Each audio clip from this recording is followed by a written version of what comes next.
salira nga may napulog kapulas. Awiti ang iyang mga pagdaig, awiti siya mo sa kabagong awit. Tayo pagkabit na mga pulas, uman sa mga singit sa kalipan.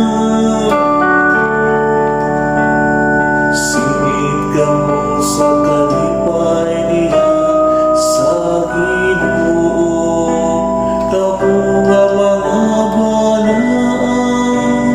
Awitin ninyo siya o sa kabagong awit. Ang laraw sa Ginoo nagabaro sa kapuran.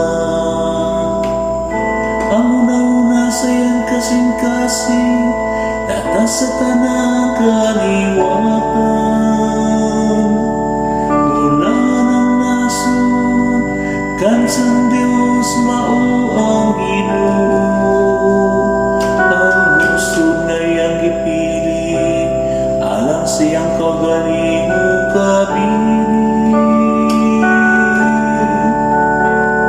Singit ka mo sa kalipay diha sa Ginoo, kamo nga mga balaan. Awitin ninyo siya o sa kabagong awit.